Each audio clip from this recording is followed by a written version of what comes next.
تو اسی مہینے 2 کیس خودکشی کے آ چکے ہیں میرے پاس. ایک تو بیچارہ دونوں الحمدللہ نہیں کی, وہ ظاہر ہے کی ہوتی تو میرے پاس کہاں آئے ہوتے, تو اخبار میں آئے ہوئے ہوتے وہ لوگ, وہ پتہ نہیں کتنے کر چکے ہوں گے اب تک. تو آج نوجوانوں میں کیا ہے, ہم نے پیسہ کمانا ہے, پیسہ کمانا ہے, تو نہیں کما پاتے بھائی, یہ تو اللہ کی طرف سے ہوتا ہے, کوئی کما لیتا ہے کوئی نہیں.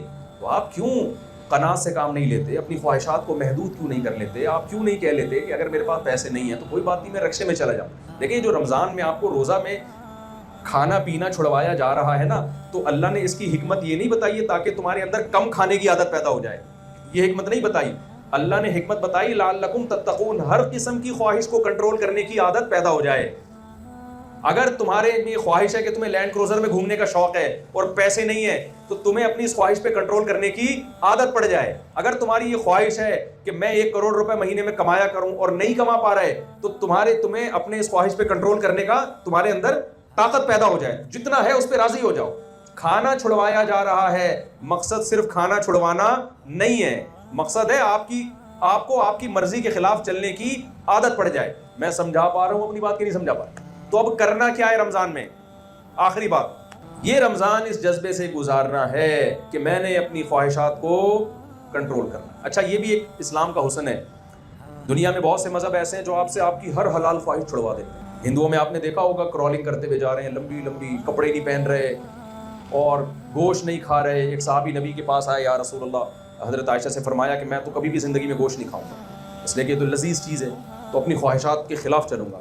تو آپ صلی اللہ علیہ وسلم نے اس عمل کو پسند نہیں کیا, اس لیے کہ اسلام یہ دین فطرت ہے. اللہ تعالیٰ کہتے ہیں یہ چیزیں میں نے تمہارے لیے پیدا کی ہیں, تو میرا مقصد تمہیں یہ چیزیں چھڑوانا نہیں ہے. مقصد یہ ہے کہ ان چیزوں میں پڑھ کے اللہ کو نہ بھول جاؤ اور ان چیزوں میں پڑھ کے خواہشات کے غلام نہ بن جاؤ. غلام بنے ہوئے آج ہم خواہشات کے. کتنے کیسز آتے ہیں نا, شوہر مالدار تھا, ذرا سا غریب ہو گیا, بیگم بھاگ گئی, کھلا لے لیا, برداشت ہی نہیں ہو رہا. بیگم میں تھوڑا سا کوئی عیب پیدا ہو گیا تو بھائی شوہر کو چاہیے گزارا چلا یار, کوئی بات نہیں, دنیا مسافر خانہ ہے, یہ خواہشات پوری کرنے کی جگہ تھوڑی ہے نا. وہ ڈپریشن میں چلا گیا. ابھی ریسنٹلی 1 ہفتہ پہلے ایک صاحب آئے, مجھے کہنے لگے, میں لڑکا تھا نوجوان, میں بہت ٹینشن میں. میں نے کہا کیا ہو گیا؟ کہہ رہے میری شادی 1 سال ہو گئی ہے لیکن مجھے بیوی پسند نہیں ہے. 1 سال ہو گیا, بچہ بھی ہو گیا, مگر مجھے اپنی وائف پسند نہیں. تو میں نے کہا کیا 1 سال چھوڑو یار, سب کو تھوڑی پسند ہوتی ہے, کسی کو خوبصورت مل جاتی ہے, کسی کو درمیانی مل جاتی ہے, اور سال ہو گیا, بچہ ہو گیا, اب تم کہہ رہے ہو. خیر میں نے تو پھر اس کو وہی فسادیوں والا مشورہ دیا کہ ایک اور کر لو, لیکن یہ کہ ابھی میں خواتین کے بیان سن رہی ہیں, یہاں وہ والے مشورے نہیں دوں گا میں. لیکن وہ اتنی ڈپریشن میں, اتنی اسٹریس میں, بھائی اس کی علامت ہے کہ آپ دنیا کو خواہشات کی جگہ سمجھتے ہو. میں نے کہا یار کل تمہاری بہن بیٹی ہو اور بہنوں یہ 1 سال کے بعد بولے مجھے آپ کی بہن پسند نہیں آ رہی, اور طلاق دے کے گھر بٹھاتے, کیا گزرے گی باپ کے اوپر؟ آج کل طلاق یافتہ لڑکیوں کا ہماری سوسائٹی میں کیا حشر ہوتا ہے. گزارا چلاؤ بھائی نا. تو جب ہر آدمی نے یہ ٹھان لی ہے کہ میں نے اپنی تمام خواہشات یہاں ہی پوری کرنی ہے, تو یہ آپ ڈائری میں نوٹ کر لیں, اس کا مطلب آپ اپنے آپ کو ڈپریشن اور ٹینشن کا مریض بنا رہے ہو. خواہشات پوری ہوتی نہیں ہے, یہ ناممکن ہے. ایک خواہش پوری ہوگی وہ 10 انڈے بچے پیدا کر کے جائے گی, اور پھر وہ جب پوری کریں گے تو وہ 100 خواہشات جنم دے کے جا رہی ہو. آپ اپنے حکمرانوں سے آپ اندازہ لگا لو نا, کتنی دولت. کبھی آپ نے کسی ارب پتی کو دیکھا جو کرپشن کر کے ارب پتی بناؤ, اور ارب پتی بننے کے بعد کرپشن سے توبہ کر لی ہو اس نے؟ وہ دنیا میں ایک مثال ہے کہ یار چونکہ میں نے چوری سے کمایا لیکن اب کما لیا نا, چلو اب چوری سے توبہ کر لو. کوئی ایک دیکھا آپ نے؟ نہیں کرتے بھائی, کیونکہ دل پیٹ بھرتا ہی نہیں ہے. کیا کھا لے گا, کیا پہن لے گا, کیا. تو اس لیے اللہ تعالیٰ نے ہمیں رمضان دیا کہ بھائی تھوڑا سا دوسرا رخ بھی ہے, مادہ پرست بننے کی کوشش نہ کرو. نماز دی ہمیں, رات کو نیند قربان کرنی ہے, پھر دوپہر کو کاروبار چھوڑنا ہے, پھر عصر میں کام چھوڑنا ہے, پھر مغرب میں اپنے گھر بار کو چھوڑ کے مسجد میں حاضری, پھر عشاء میں, بار. تو جو لوگ اس طرح کی قربانیاں دیتے رہتے ہیں ان کی زندگیوں میں سکون رہتا ہے, اور جو یہ قربانیاں نہیں دیتے ان کی زندگی سے بھی سکون نکلتا ہے اور ان کے گھروں سے بھی سکون نکلتا ہے.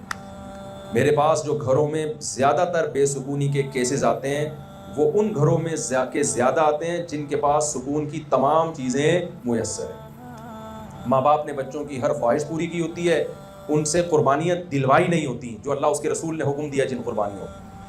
تو نتیجہ کیا نکلتا ہے کہ ان بچوں کو پھر ماں باپ بھی برے لگے, کیونکہ دیکھیں ماں باپ کو پالنا بھی یہ خواہشات کی قربانی دیے بغیر ممکن نہیں ہے. کیونکہ اب بوڑھے باپ سے آپ کو فائدہ تو کچھ ہے نہیں, بوڑھی ماں اور باپ سے.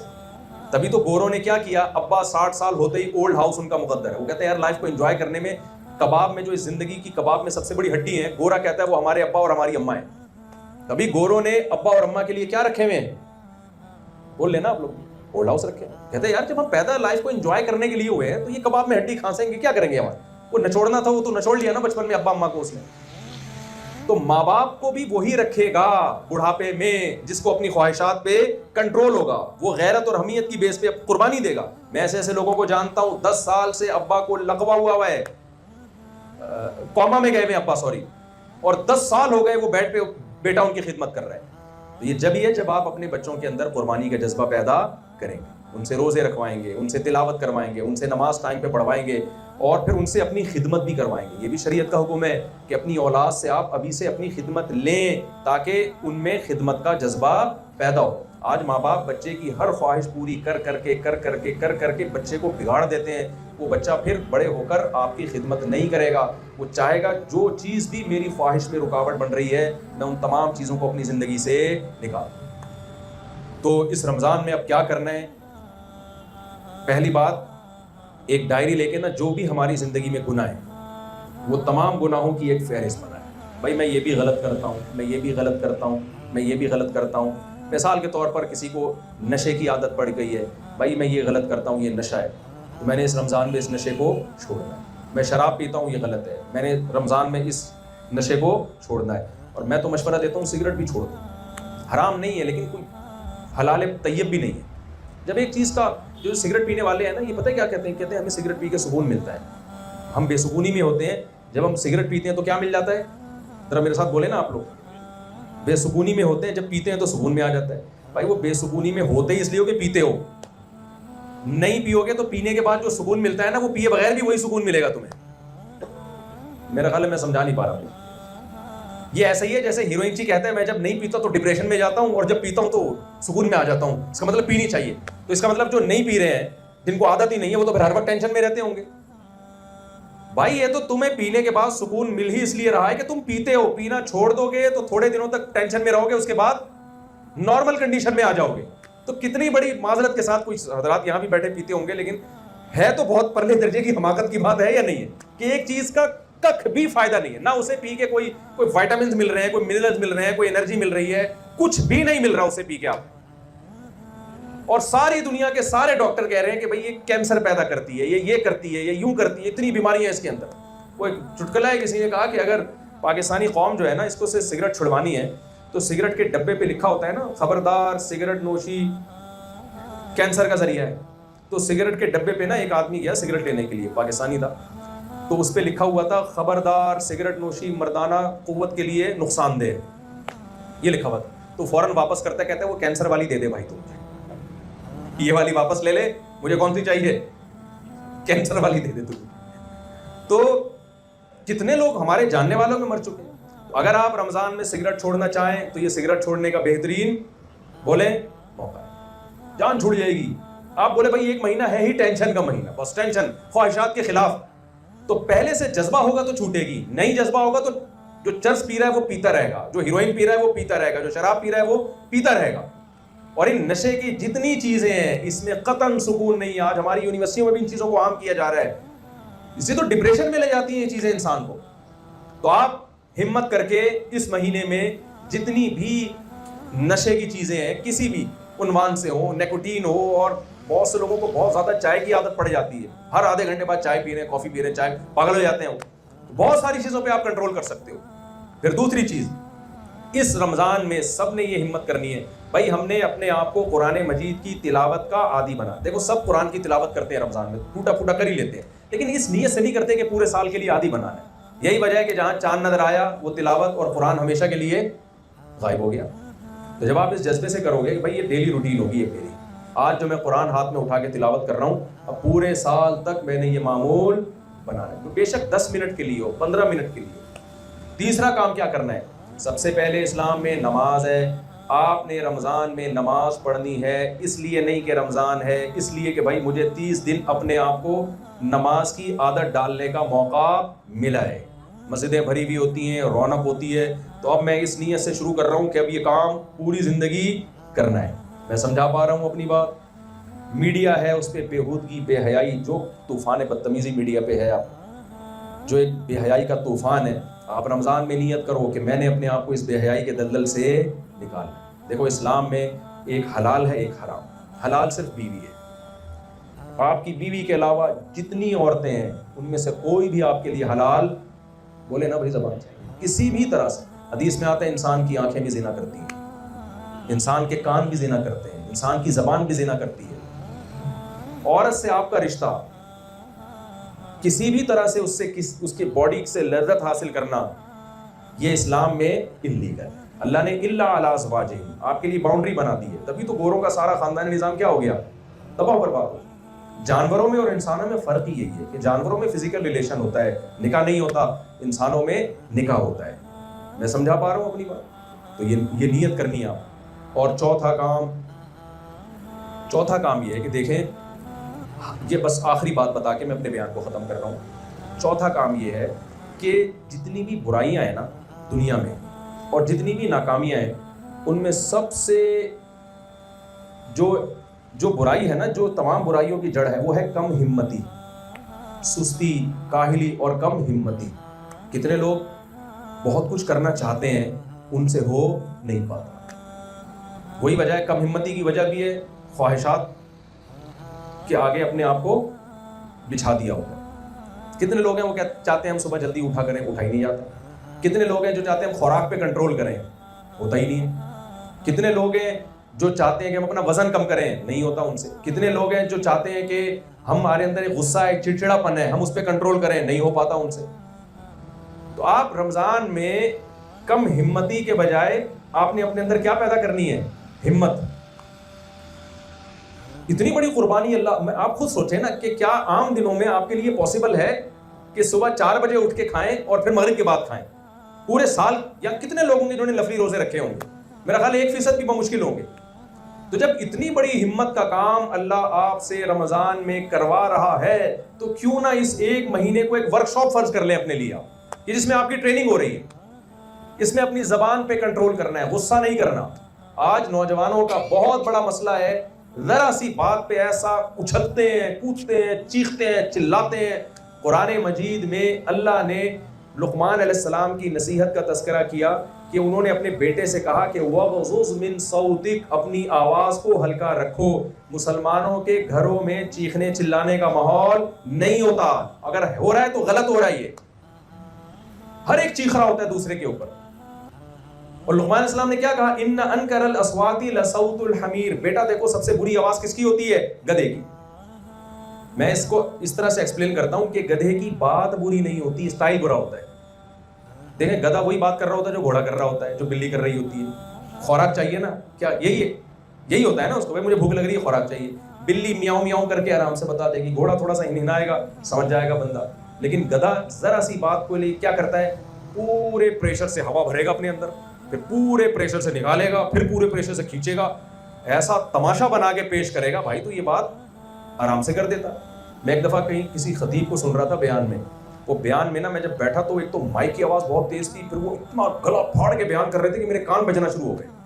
تو انہوں نے بیان میں کہا حضرت علی نے فرمایا, ایسے چیخے نا. مجھے خیال ہوا میں ان کے پاس جا کے کہوں کہ کیا حضرت علی نے اتنا زور سے فرمایا تھا؟ جیسے حضرت علی نے آرام سے فرمایا تھا تو آپ بھی اسی طریقے سے یہ بات بولے, بھائی آرام سے فرما دینا. وہ بھی تو آرام سے ہی فرما رہے, تو اتنا چیخ رہے تھے. تو گھروں میں ماحول ہمارے سکون کا نہیں, چیخنے چلانے کا ماحول ہے. تو یہ بھی بری چیز ہے. قرآن نے منع کیا وَغْضُضْ مِن صَوْتِكَ, اللہ کہہ رہے ہیں اپنی آوازوں کو کیا کرو, پست رکھو. کبھی مجبوری ہو, بہت ہی کوئی چنگیز خان سے لڑنا پڑ گیا ہے, اب کوئی ایک الگ بات ہے. نارملی ہمیں حکم کیا ہے, آواز, اسلام کا حکم ہے یہ, آواز کو کیا رکھنا ہے, پست. ہم نے بڑے علماء کو, بزرگوں کو دیکھا بہت پست آوازیں تھی, چیختے چلاتے نہیں تھے. آج یہ چیخنے چلانے کا بھی گھروں میں بڑا ماحول بن گیا. تو آپ نے اس رمضان میں کنٹرول کرنا ہے کس پر, اپنی آواز پر. اور ابا اماں کے سامنے چیخنا تو اتنا بڑا جرم ہے. اللہ کہہ رہے ہیں اف نہیں کہنا ان کو, اف. باپ اور ماں کے سامنے تو بہت بڑا جرم ہے. تو آواز پہ کنٹرول کریں, خوراک پہ کنٹرول کریں, اپنی روٹین کو سیٹ کریں کہ یار یہ ایک مہینہ اللہ نے ہمیں مجاہدے کے لیے دیا ہے, اس میں ہم نے 180 ڈگری پہ کیا کر جانا ہے, بالکل موو کر جانا ہے. رمضان سے پہلے ہم جیسے تھے, رمضان کے بعد بالکل الٹ جائیں گے. اب کون کتنا مڑا ہوا تھا وہ ڈائری لے کے لکھیں, میرے اندر یہ خرابی ہے, میرے اندر یہ خرابی ہے, میرے اندر یہ خرابی ہے. جب انسان اپنے گناہ خود اپنے ہاتھوں سے لکھتا ہے تو وہ اس کے ذہن میں بیٹھ جاتا ہے. وہ نہ لکھے جس کا یہ خیال ہو کہ میں مکمل ٹھیک ہوں, مجھے تبدیلی کی ضرورت نہیں ہے. تو میرا خیال ہے یہ تو بالکل ہی ٹھیک نہیں ہے. اس کو کہتے ہیں جہل مرکب, کہ آدمی جاہل ہو اور اسے پتہ بھی نہ ہو کہ میں کیا ہوں, جاہل. تو اس لیے اپنے آپ کو تبدیل کرنے کی کوشش کرے. اور میں تو لوگوں سے یہ بھی کہتا ہوں کہ بہت سے دنیا کے کام بھی یعنی ہمت کے بغیر نہیں ہو سکتے. بہت سے دنیا کے کام بھی ایسے ہیں, تو ان میں بھی آپ روزے کا فائدہ اٹھا سکتے ہو. ان میں بھی آپ رمضان, کتنے لوگ ہیں ان کو ڈاکٹر نے ایک ڈائٹ پلان بنا کے دیا ہوتا ہے, ان سے ہو نہیں رہا ہوتا, رمضان میں ٹرائی کر لو بھائی, ٹھیک ہے نا, رمضان میں ہو جائے گا آپ سے. کتنے لوگ ہیں جن کو جو ہے وہ پڑھائی کا سوچ رہے ہوتے ہیں, رمضان میں جب آپ روزہ رکھ کے کوئی کام کرتے ہیں نا تو بہت مشکل ہوتا ہے, پھر بھی آپ نے اگر کر لیا تو کھانا کھا کے بہت آسان ہو جاتا ہے. پھر یعنی انسان زیادہ مشکل کام کرتا ہے نا تو اس سے آسان کام اس کے لیے اور زیادہ آسان ہو جاتا ہے. تو اللہ رمضان میں ہم سے زیادہ مشکل کام کروا رہے ہیں. دیکھو اللہ ہم سے حلال لذتیں بھی چھڑوا دیتے ہیں رمضان میں, تاکہ رمضان گزرنے کے بعد حرام سے بچنا آسان ہو جائے. حلال بھی چھڑوا دیتے ہیں اللہ تعالیٰ. تو انہی الفاظ کے ساتھ میں اپنی بات کو ختم کرتا ہوں, اور اللہ تعالیٰ اس رمضان کو ہمارے حق میں نعمت بنائے. تراویح کی پابندی کریں, کچھ اللہ کے سامنے کھڑے ہونا سیکھیں. تراویح میں فائدہ کیا ہوتا ہے, جب اتنی لمبی لمبی رکعتیں پڑھتے ہیں نا تو فرض نماز پڑھنا, آپ دیکھیں رمضان گزرتے ہی عشاء اتنی ہلکی لگنا شروع ہو جاتی ہے. اسے لگتا ہے یار یہ تو کوئی مسئلہ ہی نہیں ہے, ہم نے خام اس کو ٹینشن لی ہوئی تھی, 4 فرض پڑھے, 2 سنت اور 3 وتر پڑھے, ختم. اور جب آپ پورا مہینہ تراویح پڑھیں گے تو اتنی لمبی لمبی تراویح ہوتی ہے. عشاء کے تو 4 فرض, 2 تراویح تو 20 رکعتیں ہوتی ہیں تراویح. خیر, تو ابھی وہ میں رکعتوں والے پھڈے میں نہیں پڑھنا چاہ رہا, آپ پڑھیں, ٹھیک ہے نا. تو اس کا فائدہ کیا ہوگا, جب 1 مہینہ یہ ٹینشن اٹھائیں گے تو اس کے بعد عشاء کیسی لگے گی آپ کو, بہت ہلکی لگے گی. تو آخری بات, بس سچی مچی کی آخری, جو کام مشکل لگ رہا ہو نا اس سے ڈبل مشکل ایک دفعہ کر دو. ہمارے ایک دوست نے مجھے بتایا کہ مجھ سے نوافل نہیں پڑھے جاتے تھے نا, سنتیں نوافل, بالکل ہمت نہیں ہوتی. تو کہہ رہے ہیں مجھے کسی نے, میرے استاذ نے کہا کہ آج تم نیت کرو 100 رکعت نفل کی, 100 رکعت ایک دفعہ میں پڑھ لوں. بڑی ٹینشن تھی یار, جس سے 2 رکعت نفل نہیں پڑھے جاتے اس سے کیا پڑھوایا جا رہا ہے, 100 رکعتیں. اور کہا کہ میرا آرڈر ہے. تو انہوں نے مجھے خود بتایا, کہتے ہیں میں نے 100 پڑھ لی بہت اپنے نفس پہ جبر کر کے. کہتے ہیں اس کے بعد مجھے 2 رکعت نفل اتنے ہلکے لگنے لگے, اتنے ہلکے کہ میرے لیے کوئی مسئلہ رہا ہی. جو کام مشکل لگ رہا ہو نا وہ اس سے ڈبل مشکل ایک دفعہ میں کر لیا جائے تو اس سے ہلکا والا. دیکھو جم میں جا کے جب آپ زیادہ ویٹ اٹھانا شروع کر دیں گے نا, تھوڑے دنوں تک تو ٹینشن ہوگی, آپ نے اچانک 10 کلو پہ آ گئے تو 5 کلو تو آپ کے لیے کوئی مسئلہ رہے گا. تو یہ شریعت کا بھی یہی اصول ہے. اللہ تعالیٰ ہمیں سمجھنے کی, عمل کی توفیق عطا فرمائے.